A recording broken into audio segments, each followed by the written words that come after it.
Hello students, ગયા લેક્ચરમાં આપણે સોલેનોઇડની વાત કરી. તો સોલેનોઇડ એટલે શું?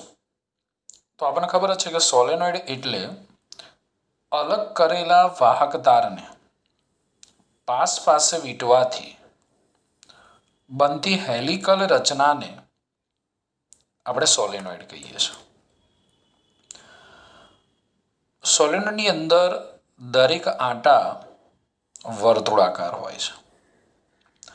સોલેનોઇડમાંથી વિદ્યુત પ્રવાહ પસાર કરવામાં આવે એટલે સોલેનોઇડની અંદર ચુંબકીય ક્ષેત્રો ઉદ્ભવે છે.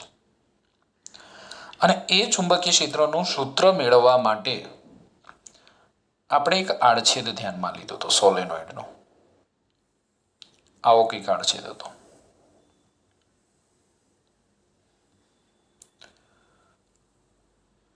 જ્યારે આ સોલેનોઇડમાંથી વિદ્યુત પ્રવાહ પસાર કરવામાં આવે, સોલેનોઇડને બેટરી સાથે જોડવામાં આવે, સોલેનોઇડમાંથી વિદ્યુત પ્રવાહ પસાર કરવામાં આવે એટલે સોલેનોઇડની અંદર ચુંબકીય ક્ષેત્ર ઉદ્ભવે છે. અને એ ચુંબકીય ક્ષેત્રનું સૂત્ર મેળવવા માટે આપણે આ સોલેનોઇડનો આડછેદ ધ્યાનમાં લીધો હતો.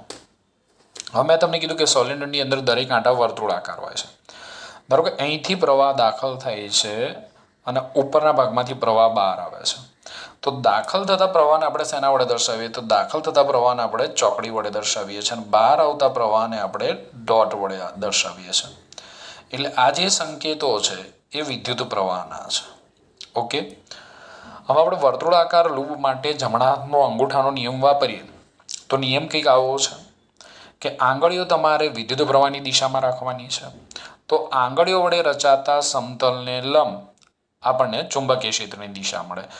તો આંગળીઓ વિદ્યુત પ્રવાહની દિશામાં રાખીએ આપણે અને અંગૂઠો એ આંગળીઓ વડે રચાતા સમતલને લંબ રૂપે રાખવામાં આવે તો અંગૂઠો આપણને ચુંબકીય ક્ષેત્રની દિશા દર્શાવે છે. તો અહીંયા પ્રવાહ અંદર જાય છે, અહીંથી પ્રવાહ અંદર જાય છે, અહીંથી પ્રવાહ બહાર આવે છે. તો આંગળીઓ મેં વિદ્યુત પ્રવાહની દિશામાં રાખેલી છે, અંગૂઠો વિદ્યુત પ્રવાહની દિશા વડે રચાતા સમતલને મેં લંબ રૂપે રાખેલો છે, એટલે કે રિંગને લંબ રૂપે રાખેલો છે. તો અંગૂઠો મને ચુંબકીય ક્ષેત્રની દિશા દર્શાવે છે. એટલે આપણે જોયું હતું કે સોલેનોઇડના અંદરના ભાગમાં ચુંબકીય ક્ષેત્ર એ અક્ષને સમાંતર હોય છે. આ રીતે સોલેનોઇડના અંદરના ભાગમાં ચુંબકીય ક્ષેત્ર અક્ષને સમાંતર હોય છે. અને સોલેનોઇડના અંદરના ભાગમાં આપણે ચુંબકીય ક્ષેત્રનું સૂત્ર મેળવ્યું B = μ0 NI. સોલેનોઇડના બહારના ભાગમાં ચુંબકીય ક્ષેત્ર 0 હોય છે. અંદરના ભાગમાં ઉદ્ભવતા ચુંબકીય ક્ષેત્રનું સૂત્ર કંઈક આપણે આવું મેળવ્યું μ0 NI. જ્યાં સ્મોલ n એટલે આપણને ખબર છે કે સોલેનોઇડમાં એકમ લંબાઈ દીઠ આંટાઓની સંખ્યા એટલે કેપિટલ N/L. એટલે આવું સૂત્ર આપણે સાબિત કર્યું હતું μ0 કેપિટલ NI/L. આપણે કયા લેક્ચરની અંદર વાત કરી? આજના લેક્ચરમાં આપણે ટોરોઇડ વડે ઉદ્ભવતા ચુંબકીય ક્ષેત્રનું સૂત્ર મેળવીશું. હવે ટોરોઇડની રચના કેવી હોય એ આપણે પહેલા સમજીએ. તો આ જે સોલેનોઇડ છે એ સોલેનોઇડને વર્તુળાકાર વાળી એના બે છેડા જોડી દેવામાં આવે. આ જે સોલેનોઇડ છે અથવા અહીંથી તમે લો, આ સોલેનોઇડને વર્તુળાકાર વાળીને એના બે છેડા જોડી દેવામાં આવે તો બનતી રચનાને આપણે ટોરોઇડ કહીએ છીએ. એટલે એની રચના કંઈક આવી હોય છે. હું અહીંયા બતાવું છું. આ સોલેનોઇડના બે છેડા વર્તુળાકાર વાળીને જોડી દેવામાં આવે તો બનતી રચના એને આપણે ટોરોઇડ કહી શકીએ. એટલે કંઈક આ રીતની રચના બને છે. હું એને ઘડીક સાઈડમાં મૂકી દઉં એટલે આપણને આકૃતિ દોરતા ફાવે. ચલો, આ થઈ ગયો આપણો ટોરોઇડ. ઓકે, હવે આપણે બધા આંટા બતાવવા પડશે એની પર વર્તુળાકાર વીંટળાયેલા. હું ફટાફટ આકૃતિ દોર દઉં એટલે ખોટો ટાઈમ આપણો બગડે નહીં. આ રીતે આ બધા વર્તુળાકાર આંટા અહીંયા વીંટાળેલા છે સોલેનોઇડ પર. સમજો, હવે આકૃતિ જ સમજવાની છે તો જ થિયરીમાં ખબર પડશે આપણને. ઓકે, ધારો કે આને આપણે બેટરી સાથે જોડેલો છે. અહીંથી પ્રવાહ દાખલ થાય છે, અહીંથી પ્રવાહ બહાર આવે છે. તો આપણો સોલેનોઇડ થઈ ગયો, સોરી ટોરોઇડ થઈ ગયો. ટોરોઇડમાં અહીંથી પ્રવાહ દાખલ થાય છે અને અહીંથી પ્રવાહ બહાર આવે છે. સૌથી પહેલાં તો આપણે ટોરોઇડની વ્યાખ્યા યાદ રાખીશું કે ટોરોઇડ કોને કહેવાય. જો સોલિડોઇડને વર્તુળાકારવાળી તેના બે છેડા જોડી દેવામાં આવે તો બનતી રચનાને ટોરોઇડ કહેવામાં આવે છે. હું અહીંયા મૂકી દઉં ટોરોઇડને. ઓકે, ફરી સોલિનોઇડને વર્તુળાકારવાળી તેના બંને છેડા જોડી દેવામાં આવે તો બનતી રચનાને આપણે ટોરોઇડ કહીએ છીએ. ધારો કે આ ટોરોઇડમાંથી I જેટલો વિદ્યુત પ્રવાહ પસાર થાય છે. હવે સમજો, આપણે આ ટોરોઇડ સોલિનોઇડમાંથી જ બનાવેલો છે. એટલે આ છે એ ટોરોઇડનો અંદરનો ભાગ છે. આ જે અંદર તમને ખાલી સ્પેસ દેખાય છે એ ટોરોઇડની અંદરની ખાલી જગ્યા છે, અને આ જે ભાગ છે ટોરોઇડનો બહારનો ભાગ છે. તો અહીંયા આની જ સાથે આપણે એની સરખામણી કરીએ તો ખૂબ જ નજીક આંટા ધરાવતા ટોરોઇડની અંદર ચુંબકીય ક્ષેત્ર બીનું મૂલ્ય અચળ હોય. એટલે અહીંયા જે ચુંબકીય ક્ષેત્ર હોય બી એનું મૂલ્ય અચળ હોય છે. પરંતુ ટોરોઇડની અંદરની ખુલ્લી જગ્યા, ટોરોઇડની અંદરની ખુલ્લી જગ્યામાં કોઈ પણ બિંદુ પાસે, હું એક પી બિંદુ દર્શાવું છું, પણ ટોરોઇડની અંદરની ખુલ્લી જગ્યામાં જે તમને ખાલી સ્પેસ દેખાય છે ને, આ ખાલી સ્પેસમાં કોઈ પણ બિંદુ પાસે ચુંબકીય ક્ષેત્ર બીનું મૂલ્ય 0 હોય છે. એવી જ રીતે આ ટોરોઇડના બહારના વિસ્તારમાં કોઈ પણ બિંદુ પાસે ચુંબકીય ક્ષેત્ર 0 હોય છે. આપણે કોઈ એક બિંદુ લઈ લઈએ, ક્યુ બિંદુ લઈ લીધું.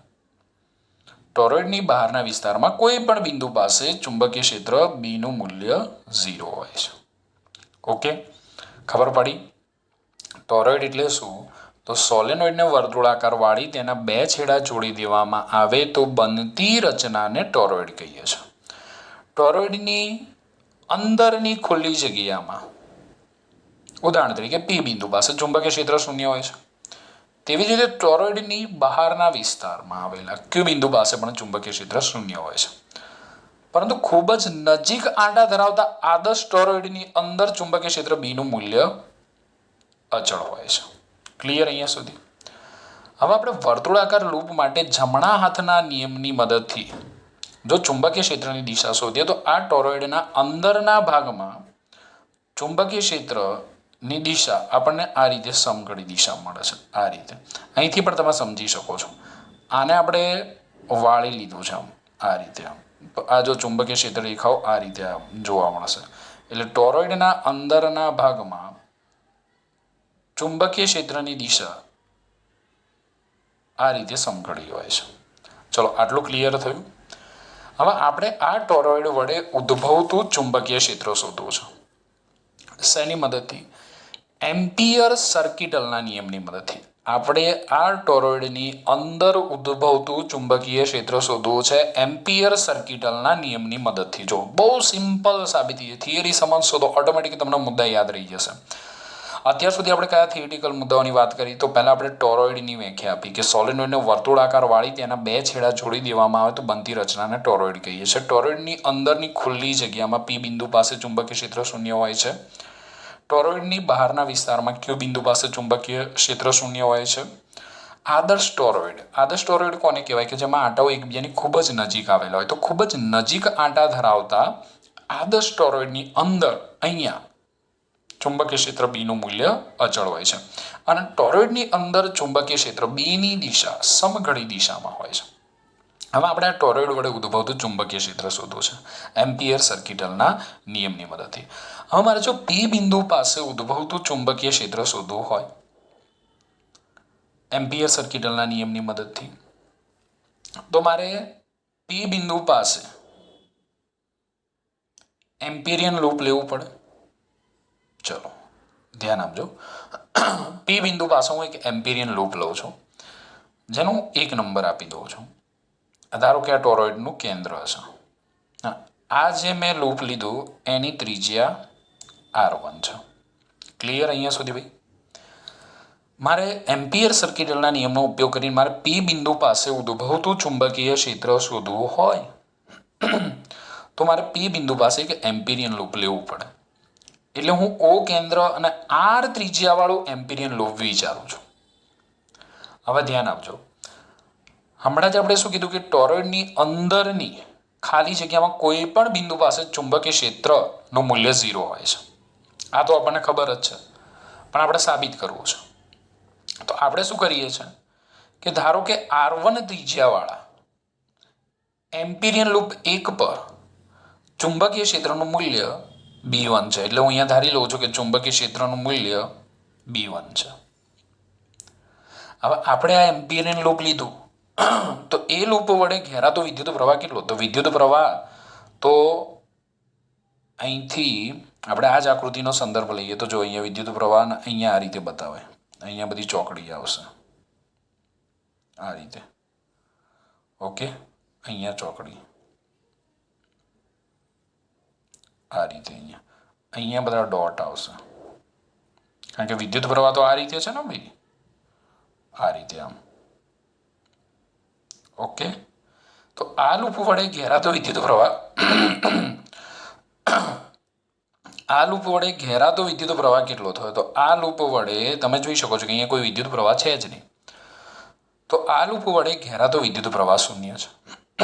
તો એમ્પિયર સર્કિટલના નિયમો મુજબ આપણે કહી શકીએ કે આ લૂપ પર ચુંબકીય ક્ષેત્ર બીનું મૂલ્ય કેવું છે? 0 છે. તો 3 પોર્શનમાં આપણે થિયરી જોઈશું.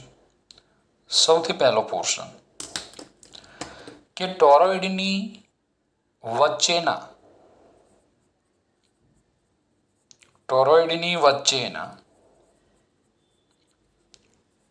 અવકાશમાંના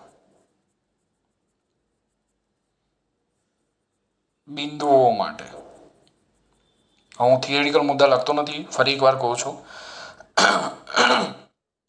આપણને ખબર જ છે કે ટોરોઇડની અંદરની વચ્ચેના અવકાશમાં કોઈ પણ બિંદુ પાસે ચુંબકીય ક્ષેત્ર બીનું મૂલ્ય 0 હોય છે. ધારો કે R1 ત્રિજ્યાવાળા એમ્પિરિયન લૂપ 1 પર ચુંબકીય ક્ષેત્રનું મૂલ્ય B1 છે. તો એમ્પિયર સર્કિટલના નિયમ મુજબ આપણે આવું લખી શકીએ close integration BDL is equal to μ0 IE. પણ લૂપ 1 વડે ઘેરાતો વિદ્યુત પ્રવાહ કેટલો છે? તો લૂપ 1 વડે ઘેરાતો વિદ્યુત પ્રવાહ IE is equal two 0. IE is equal two 0, therefore B1 બરાબર આપણને શું મળશે? 0 મળશે, કારણ કે આપણે ત્યાં ચુંબકીય ક્ષેત્ર કેટલું ધાર્યું છે? B1. હવે આપણે કઈ જગ્યાએ ચુંબકીય ક્ષેત્ર શોધવું છે? ટોરોઇડના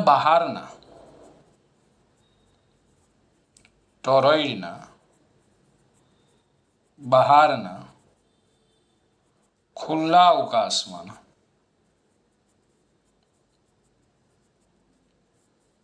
બિંદુઓ માટે. ચલો, તો ટોરોઇડની બહારના ખુલ્લા અવકાશમાં એટલે આપણે ક્યુ બિંદુ પાસે ચુંબકીય ક્ષેત્ર શોધવું છે. ક્યુ બિંદુ પાસે મારે ચુંબકીય ક્ષેત્ર શોધવું હોય એમ્પિયર સર્કિટલના નિયમની મદદથી, તો આપણે શું લેવું પડશે? એમ્પિરિયન લૂપ લેવું પડશે ને બે. ચલો, તો ઓ કેન્દ્ર અને ક્યુમાંથી પસાર થતું હોય ને,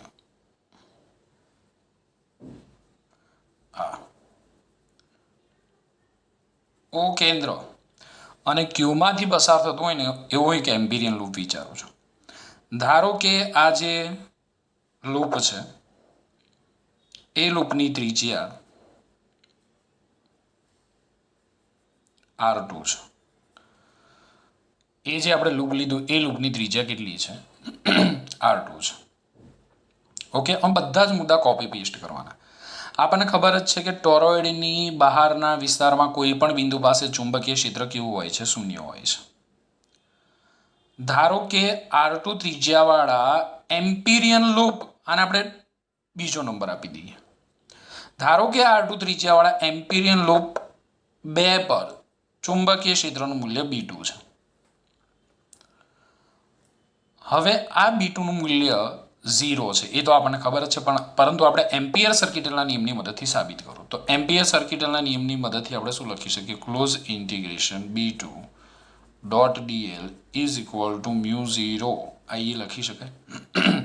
તો મારે અહીંયા શોધવું પડે કે આ લૂપ વડે કેટલો વિદ્યુત પ્રવાહ ઘેરાયેલો છે અથવા આ લૂપમાં કેટલો વિદ્યુત પ્રવાહ સમાયેલો છે. જો હવે આ જ મુદ્દો આ થિયરીની અંદર સમજવાનો છે. ધ્યાન આપો. આ આડછેદ પરથી તમે જોઈ શકો છો. આજે આપણે આડછેદ લીધો છે. આપણે આ ટોરોઇડનો આપણે આડછેદ દ્વારા હું તમને સમજાવું છું કે પુસ્તકના સમતલમાંથી જેટલો પ્રવાહ બહાર આવે છે એટલો જ પ્રવાહ અંદર દાખલ થાય. જો અહીંથી આ ડોટ એટલે શું છે? પ્રવાહ બહાર આવે છે. ચોકડી એટલે શું છે? પ્રવાહ દાખલ થાય. તો આ પુસ્તકના સમતલમાંથી જેટલો પ્રવાહ બહાર આવે છે એટલો જ પ્રવાહ અંદર દાખલ થાય છે. તો પછી બહાર આવતો પ્રવાહ અને અંદર જતો પ્રવાહ બંને એકબીજાની અસર શું કરે છે? નાબૂદ કરે છે. એટલે કે આપણે કહી શકાય કે પુસ્તકના સમતલમાંથી બહાર આવતો વિદ્યુત પ્રવાહ અંદર જતા તેટલા જ મૂલ્યના પ્રવાહ વડે નાબૂદ થાય છે. પુસ્તકના સમતલમાંથી બહાર આવતો વિદ્યુત પ્રવાહ અંદર જતા તેટલા જ મૂલ્યના વિદ્યુત પ્રવાહ વડે નાબૂદ થાય છે. સિમ્પલ હું તમને કહી દઉં કે અહીંથી જેટલો પ્રવાહ અહીંથી જેટલો પ્રવાહ બહાર આવે છે એટલો જ પ્રવાહ અંદર દાખલ થાય છે. બંને એકબીજાની અસર નાબૂદ કરે છે. તો આ એમ્પિરિયન લૂપ 2 વડે ઘેરાતો પ્રવાહ કેટલો થાય? તો લૂપ 2 વડે ઘેરાતો વિદ્યુત પ્રવાહ I is equal to 0. તો પછી એમ્પિયર સર્કિટલના નિયમ અનુસાર લખી શકાય કે લૂપ 2 પર ચુંબકીય ક્ષેત્રનું મૂલ્ય કેવું હશે? 0 હશે. ઓકે. આ બંને મુદ્દા એક સરખા જ લખવાના. જો કેવા મુદ્દા લખવાના? તો સૌથી પહેલા ટોરોઇડની વચ્ચેના અવકાશમાંના બિંદુ માટે. તો પહેલો મુદ્દો શું લખવાનો કે ટોરોઇડની વચ્ચેના અવકાશમાં કોઈ પણ બિંદુ પાસે ચુંબકીય ક્ષેત્ર 0 હોય છે. હવે આપણે સાબિત કરવાનું. તો ધારો કે R1 ત્રિજ્યાવાળા લૂપ 1 પર ચુંબકીય ક્ષેત્ર B1 છે. આ લૂપ વડે ઘેરાતો પ્રવાહ 0 માટે B1 0. હવે ટોરોઇડની બહારના ખુલ્લા અવકાશમાંના બિંદુ માટે તો પહેલો મુદ્દો આ લખી નાખવાનો કે ટોરોઇડની બહારના કોઈ પણ બિંદુ પાસે ચુંબકીય ક્ષેત્રનું મૂલ્ય 0 હોય છે. હવે આપણે સાબિત કરવું. તો ધારો કે R2 ત્રિજ્યાવાળા એમ્પિરિયન લૂપ 2 પર ચુંબકીય ક્ષેત્ર નું મૂલ્ય B2 છે. હવે આ લૂપ વડે ઘેરાતો વિદ્યુત પ્રવાહ કેવો છે? 0. મેં તમને કીધું કે અહીંથી જેટલો પ્રવાહ બહાર આવે છે એટલો જ પ્રવાહ અંદર દાખલ થાય છે. બંને એકબીજાની અસર નાબૂદ કરે છે. તો આ લૂપ વડે ઘેરાતો વિદ્યુત પ્રવાહ I 0 થયો. તો પછી I 0 હોય તો B આપણને 0 જ મળશે. એટલે આ લૂપ પર ચુંબકીય ક્ષેત્ર બીનું મૂલ્ય 0 હોય છે. આવું આપણે પહેલા થિયરીની શરૂઆતમાં કીધું હતું કે ટોરોઇડની વચ્ચેના ખુલ્લા અવકાશમાં અને ટોરોઇડની બહારના ખુલ્લા અવકાશમાં ચુંબકીય ક્ષેત્ર બીનું મૂલ્ય 0 હોય છે. માત્ર ચુંબકીય ક્ષેત્ર ક્યાં હોય છે? ટોરોઇડની અંદર હોય છે. તો હવે આપણે એ શોધવાનું છે. જો ટોરોઇડની અંદરના બિંદુ માટે ટોરોઇડની અંદરના બિંદુ માટે P બિંદુ પાસે ચુંબકીય ક્ષેત્ર 0 મળ્યું. Q બિંદુ પાસે ચુંબકીય ક્ષેત્ર 0 મળ્યું. હવે ટોરોઇડની અંદર આપણે એક બિંદુ લઈ લઈએ. હું એને S કહી દઉં છું. હું શું કહી દઉં છું? S. તો આપણને ખબર જ છે કે ટોરોઇડની અંદર ચુંબકીય ક્ષેત્ર કેટલું છે? B. અને બીનું મૂલ્ય આપણે મેળવવાનું છે. હવે આપણે જે આ ટોરોઇડ લીધો, ધારો કે એ ટોરોઇડની સરેરાશ ત્રિજ્યા R છે. આપણે જે ટોરોઇડ લીધો એ ટોરોઇડની સરેરાશ ત્રિજ્યા R છે. ઓકે. સરેરાશ એટલે ખબર પડે છે ને? અંદરની ત્રિજ્યા ધારો કે R1 હોય ને બહારની ત્રિજ્યા, અંદરની ત્રિજ્યા R1 બહારની ત્રિજ્યા R2 એટલે સરેરાશ ત્રિજ્યા કેટલી છે? R છે. તો હવે ટોરોઇડની અંદરના બિંદુએ આપણે ચુંબકીય ક્ષેત્ર શોધવું હોય એમ્પિયર સર્કિટલના નિયમની મદદથી તો આપણે O કેન્દ્ર અને R ત્રિજ્યાવાળું એમ્પિયરન લૂપ વિચારવું પડશે ને આ રીતે. O કેન્દ્ર અને R ત્રિજ્યાવાળું મેં એમ્પિરિયન લૂપ વિચાર્યું. ઓકે. તો આ લૂપની લંબાઈ કેટલી થશે? તો એમ્પિરિયન લૂપની લંબાઈ ત્રિજ્યા આપણે કેટલી લીધી છે? સરેરાશ ત્રિજ્યા R. તો લૂપની લંબાઈ આપણને L ઇઝ ઇક્વલ ટુ કેટલી મળશે? 2π R મળશે. એમ્પિરિયન લૂપની લંબાઈ L ઇઝ ઇક્વલ ટુ આપણને 2π R મળશે. હવે ટોરોઇડમાં કુલ આંટાઓની સંખ્યા કુલ આંટાઓની સંખ્યા n હોય અને દરેક આંટામાંથી વહેતો પ્રવાહ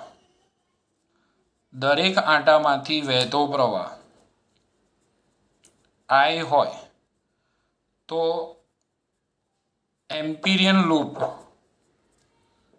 વડે ઘેરાયેલ વિદ્યુત પ્રવાહ I is equal two NI થશે. કુલ આંટાઓની સંખ્યા n, દરેક આંટામાંથી પસાર થતો પ્રવાહ I, તો એમ્પિરિયન લૂપ વડે ઘેરાતો વિદ્યુત પ્રવાહ NI થશે. હવે આપણે એમ્પિયર સર્કિટલના નિયમનો ઉપયોગ કરીએ તો એમ્પિયર સર્કિટલના નિયમ પરથી આપણે અહીંયા લખી શકીએ ક્લોઝ ઇન્ટિગ્રેશન. અંદર ચુંબકીય ક્ષેત્ર આપણે B ધારી લીધું છે. B સદિશ ડોટ dl સદિશ is equal to mu 0 IE. હવે ક્લોઝ ઇન્ટિગ્રેશન ડોટ એટલે cos થીટા આવશે. B dl cos theta is equal to mu 0 IE. હવે અગાઉ મેં તમને એમ્પિયર સર્કિટલના નિયમની અંદર સમજાયેલું છે કે આપણે જે લૂપ લીધું છે એ લૂપ પરના દરેક બિંદુ પાસે B અને dl એક જ દિશામાં હોય, B સમાંતર dl હોય, તો એમની વચ્ચેનો એંગલ કેવો થઈ જશે? 0. તો B dl cos 0 is equal to mu 0 IE. cos 0 આપણને ખબર છે, cos 0 કેટલા થશે? 1. B અચળ, લૂપ પરના દરેક બિંદુ પાસે ચુંબકીય ક્ષેત્ર B નું મૂલ્ય અચળ હશે અને એની દિશા તે બિંદુ પાસે દોરેલા સ્પર્શકની દિશામાં હશે, એટલે કે B અને dl એક જ દિશામાં આપણને મળે. તો ક્લોઝ ઇન્ટિગ્રેશન dl થશે મ્યુ 0 IE. હવે ક્લોઝ ઇન્ટિગ્રેશન dl બરાબર આપણે લખી શકીએ L, અને L બરાબર આપણને ખબર જ છે કેપિટલ L બરાબર 2πr. તો અહીંયા શું થયું? ક્લોઝ ઇન્ટિગ્રેશન dl એટલે આપણે જે આ લૂપ લીધું છે આ લૂપનો એક નાનો ભાગ છે. આવા બધા જ રેખાખંડોનો સરવાળો કરીએ એટલે આપણને લૂપની ટોટલ લંબાઈ મળે. ટોટલ લંબાઈ આપણે પહેલા જ લખી નાખી છે 2πr. 2πr is equal to mu 0 IE ની કિંમત કેટલી છે? NI છે. ઓકે, હું અહીંથી B ને કરતા બનાવું તો સૂત્ર મને આવું મળશે. B is equal to mu 0 NI by 2πr. આ ટોરોઇડની અંદરના ભાગમાં ઉદ્ભવતા ચુંબકીય ક્ષેત્રનું સૂત્ર છે, મુન્ની બાય 2πr. આને આપણે આ રીતે પણ લખી શકીએ B is equal to mu 0 small NI. આને હું આ રીતે પણ લખી શકું B is equal to mu 0 small NI, જ્યાં n ઇઝ ઇક્વલ ટુ શું થાય? તો n is equal to capital N by 2πr થાય, જેને આપણે કહીએ છીએ કે ટોરોઇડના પરિઘ પર એકમ લંબાઈ દીઠ આંટાઓની સંખ્યા. એટલે ખાસ ધ્યાન રાખજો, સોલેનોઇડ હોય તો small n is equal to capital N by L થાય, પરંતુ ટોરોઇડ હોય તો small n is equal to capital N by 2πr હોય, કારણ કે આ જે સોલેનોઇડની લંબાઈ L હતી એને હવે આપણે વર્તુળ બનાવી નાખ્યું છે, તો આપણને લંબાઈ વર્તુળના પરિઘ જેટલી મળે. પહેલા લંબાઈ L હતી ને એમાંથી આપણે વર્તુળ બનાવી નાખ્યું છે, તો વર્તુળની લંબાઈ વર્તુળના પરિઘ જેટલી થાય, એટલે અહીંયા 2πr આવે છે. બંનેમાં આટલો ફરક છે, બંનેના સૂત્ર એક સરખા થાય. B is equal to mu 0 small NI મુન્ની, પણ સોલેનોઇડ માટે small n is equal to capital N by L અને ટોરોઇડ માટે small n is equal to capital N by 2πr થાય. ઓકે, તો આ ત્રણ ભાગમાં આ થિયરી ને આપણે તૈયાર કરવાની. જો આ થિયરી મેં અત્યારે સમજાવી એ ખબર પડી તો જ આગળના મુદ્દા કઈ રીતે લખવાના એ ખબર પડશે. હવે જો આના પરથી આપણે બીજી એક આકૃતિ દોરવી તો પહેલા છે ને જે યલો ભાગ જે આપણે ટોરોઇડ છે એ ટોરોઇડને અહીંયા બતાવી દો કમ્પ્લીટ આ રીતે. આકૃતિ કઈ રીતે દોરવાની સમજજો. ઓકે, આ થઈ ગયો આપણો ટોરોઇડ. હવે P બિંદુ પાસે આપણે ચુંબકીય ક્ષેત્ર શોધવું છે, એટલે આપણે P બિંદુ પાસે એક એમ્પિરિયન લૂપ લીધું. આ O કેન્દ્ર, એની ત્રિજ્યા આપણે R1 લીધી, આ એને આપણે નંબર 1 આપી દીધો, અને આ આપણું બિંદુ P છે. કયું બિંદુ પાસે ચુંબકીય ક્ષેત્ર શોધવા માટે આપણે બીજું એક એમ્પિરિયન લૂપ લીધું, એની ત્રિજ્યા આપણે ધારી R2. ઓકે, અને એને આપણે નંબર આપી દીધો 2. ઓકે, હવે ટોરોઇડના અંદરના ભાગમાં આવેલા S બિંદુ પાસે ચુંબકીય ક્ષેત્ર શોધવા માટે બીજું એક એમ્પિરિયન લૂપ લીધું. ઓકે, અને એને ધારો કે આને આપણે 3 નંબર આપીએ તો આને આપણે 2 નંબર આપી શકીએ છીએ. બરાબર છે. તો આ 3 એમ્પિરિયન લૂપ આકૃતિમાં મેં ત્રુટક રેખા વડે દર્શાવેલા છે 1 2 3 એટલે આ જે આકૃતિ છે એ આપણે આ રીતે દોરવાની છે ખ્યાલ આવી ગયો 3 એમ્પિરિયન લૂપ હોવા જોઈએ પી બિંદુ પાસે 1 એસ બિંદુ પાસે 2 અને ક્યુ બિંદુ પાસે 3 જે રીતે તમારે નંબર આપવા હોય તમે આપી શકો નંબર માટે કંઈ પેલું છે નહીં ઓકે તો સમજો ખાસ આ થિયરીને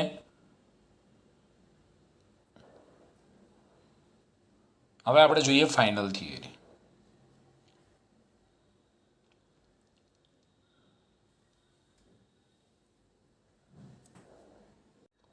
સવાલ આપણને આ રીતે પૂછાય છે કે ટોરોઇડ એટલે શું એમ્પિયર સર્કિટલના નિયમનો ઉપયોગ કરીને ટોરોઇડમાં ઉદ્ભવતા ચુંબકીય ક્ષેત્રનું સૂત્ર મેળવો તો આ 2 આકૃતિ આપણે દોરવાની છે અને આ 2 આકૃતિના આધારે આપણે થિયરી લખવાની છે સૌથી પહેલાં તો વ્યાખ્યા કે જો સોલેનોઇડને વર્તુળાકાર વાળી તેના છેડા જોડી દેવામાં આવે તો બનતી રચનાને આપણે ટોરોઇડ કહીએ છીએ આકૃતિમાં I વિદ્યુત પ્રવાહ ધરાવતો ટોરોઇડ દર્શાવ્યો છે ટોરોઇડની અંદરની ખુલ્લી જગ્યામાં પી બિંદુએ અને બહારના ભાગમાં ક્યુ બિંદુએ ચુંબકીય ક્ષેત્ર શૂન્ય હોય છે ખૂબ જ નજીક આંટા ધરાવતા આદર્શ ટોરોઇડની અંદર ચુંબકીય ક્ષેત્ર બીનું મૂલ્ય અચળ હોય છે આ આકૃતિ પરથી મુદ્દા પતી ગયા બસ આટલા જ મુદ્દા લખવાના છે સૌથી પહેલા ડેફિનેશન કે સોલેનોઇડને વર્તુળાકાર વાળી તેના 2 છેડા જોડી દેવામાં આવે તો બનતી રચનાને આપણે ટોરોઇડ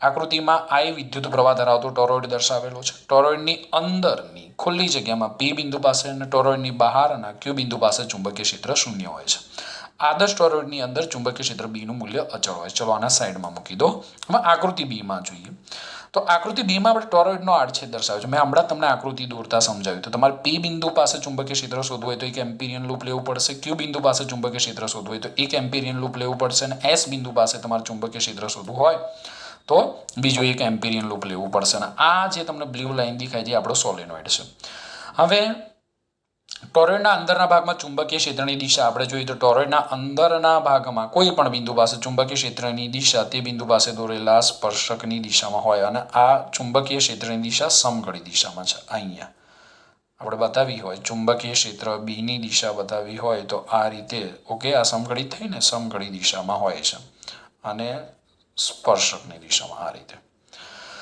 હવે આ જ આકૃતિના આધારે બધી ચર્ચા આપણે કરવાની છે તો આકૃતિ 2માં 1 2 અને 3 વડે એમ્પિરિયન લૂપો ત્રુટક રેખાઓથી દર્શાવેલા છે હવે ચુંબકીય ક્ષેત્ર દરેક લૂપ માટે લૂપના સ્પર્શકની દિશામાં હોય છે લૂપના સ્પર્શકની દિશામાં હોય છે અને તેનું મૂલ્ય અચળ એટલે કોઈ પણ લૂપ પર ચુંબકીય ક્ષેત્ર બીનું મૂલ્ય એ લૂપ પર દોરેલા સ્પર્શકની દિશામાં હોય અને ચુંબકીય ક્ષેત્ર બીનું મૂલ્ય અચળ હોય છે 3 ભાગમાં થિયરીને હવે આપણે વહેંચી દઈશું પહેલો ભાગ ટોરોઇડની વચ્ચેના અવકાશમાંના બિંદુઓ માટે તો હમણાં જ આપણે કીધું કે ટોરોઇડની અંદરની ખુલ્લી જગ્યામાં પી બિંદુ પાસે ચુંબકીય ક્ષેત્ર શૂન્ય હોય છે સાબિત કરવું છે ધારો કે R1 ત્રિજ્યાવાળા એમ્પિરિયન લૂપ 1 પર ચુંબકીય ક્ષેત્રનું મૂલ્ય B1 છે આ લૂપ વડે ઘેરાતો વિદ્યુત પ્રવાહ અરે ભાઈ અહીંયા કોઈ વિદ્યુત પ્રવાહ છે જ નહીં તો લૂપ વડે ઘેરાતો વિદ્યુત પ્રવાહ કેટલો થાય શૂન્ય તો પછી એમ્પિયર સર્કિટલના નિયમ પરથી આપણે લખી શકીએ B1 બરાબર 0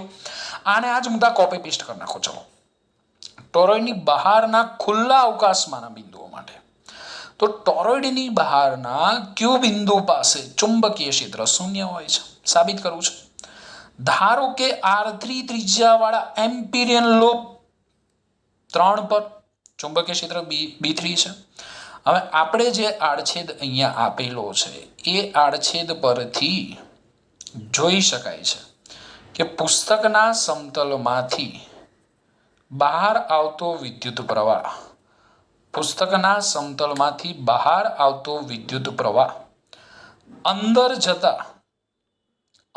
જતા તેટલા જ પ્રવાહ વડે નાબૂદ થાય છે માટે આ જે આપણે એમ્પિરિયન લૂપ લીધું છે 3 નંબરનું એ એમ્પિરિયન લૂપ વડે ઘેરાતો વિદ્યુત પ્રવાહ પણ કેટલો થશે તો એમ્પિરિયન લૂપ વડે ઘેરાતો વિદ્યુત પ્રવાહ IE = 0 થઈ જશે ઓકે અહીંયા આપણે એમ્પિરિયન લૂપ 1 વડે અને અહીંયા એમ્પિરિયન લૂપ 3 વડે ઘેરાતો વિદ્યુત પ્રવાહ 0. તો પછી એમ્પિયર સર્કિટલના નિયમ મુજબ શું થાય? તો એમ્પિયર સર્કિટલના નિયમ મુજબ B3 = 0. એકને એક જ મુદ્દા કોપી પેસ્ટ કરવાના છે, કશું જ નવું લખવાનું નથી. એકદમ ધ્યાનથી તમે સમજીને તૈયાર કરો તો સટાસટ ટોરોઇડની થિયરી તૈયાર થઈ જાય. હજી ત્રીજો ભાગ બાકી છે. જાતે કહા હો. હવે ટોરોઇડની અંદરના બિંદુ માટે તો ટોરોઇડની અંદર ચુંબકીય ક્ષેત્ર B છે. અહીંયા ટોરોઇડની અંદર ચુંબકીય ક્ષેત્ર B છે. સોલેનોઇડની જો સરેરાશ ત્રિજ્યા R લઈએ તો બિંદુ S પાસેના એમ્પિરિયન લૂપની લંબાઈ L = 2πr થાય. અગાઉ મેં સમજાવી દીધું છે, ખાલી આપણે થિયરી જ લખવાની છે. જો ટોરોઇડમાં આંટાઓની સંખ્યા n હોય, દરેક આંટામાંથી વહેતો પ્રવાહ I હોય, તો લૂપમાં સમાયેલો, આ જે આપણે લૂપ લીધું ને એ લૂપમાં સમાયેલો વિદ્યુત પ્રવાહ IE = NI થાય. હવે તો એમ્પિયર સર્કિટલના નિયમ પરથી. ઓકે, મુદ્દા ફરી એકવાર જો યાદ રાખી લેવાના છે કે ટોરોઇડની અંદર તો ચુંબકીય ક્ષેત્ર B છે. જો ટોરોઇડની સરેરાશ ત્રિજ્યામાં ખબર પડે છે ને, અંદરની ત્રિજ્યા વત્તા બહારની ત્રિજ્યા ભાગ્યા 2 એટલે સરેરાશ ત્રિજ્યા R લઈએ તો બિંદુ S પાસે એમ્પિરિયન લૂપની લંબાઈ L = 2πr મળે છે. જો ટોરોઇડમાં આંટાઓની સંખ્યા n હોય, દરેક આંટામાંથી પસાર થતો પ્રવાહ I હોય, તો પછી આ જે એમ્પિરિયન લૂપ છે એ લૂપમાં સમાયેલો વિદ્યુત પ્રવાહ E = NI થાય.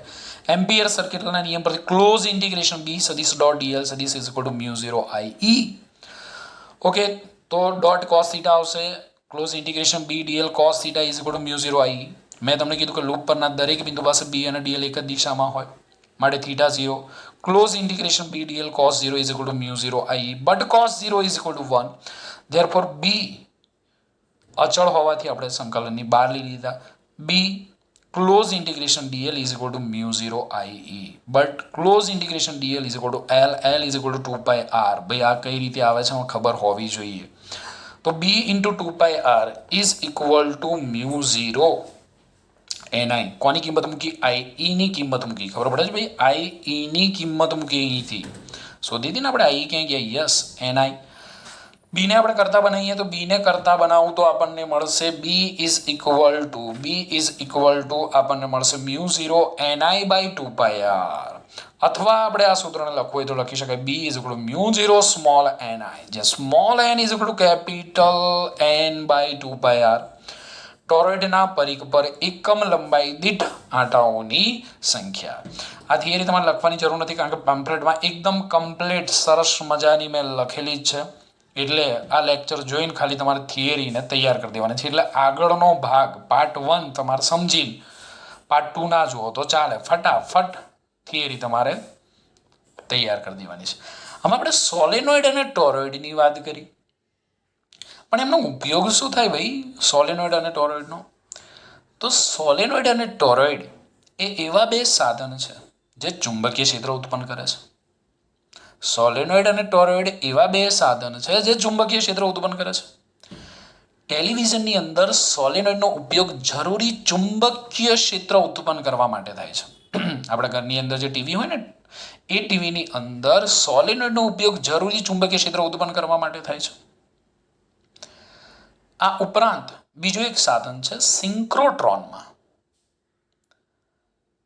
સોલેનોઇડ અને ટોરોઇડની મદદથી જરૂરી એવા ખૂબ જ ઊંચા ચુંબકીય ક્ષેત્રને આપણે મેળવી શકાય છે. એટલે સિન્ક્રોટ્રોનની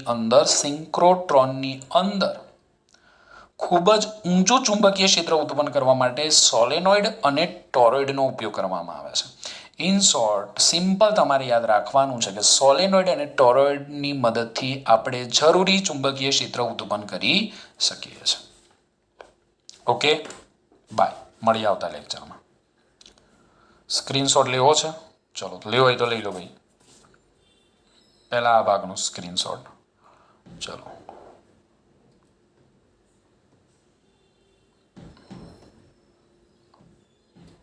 ઓહો, ક્યાં સુધી છે? ચલો, ડન. હવે ત્રીજા ભાગનો સ્ક્રીનશોટ. ક્યાં ગયો ત્રીજો ભાગ? આ રહ્યો. ચલો, આનો તો સિંગલ શોટમાં આવી જશે ને ભાઈ? બસ આવી ગયો, લઈ લો.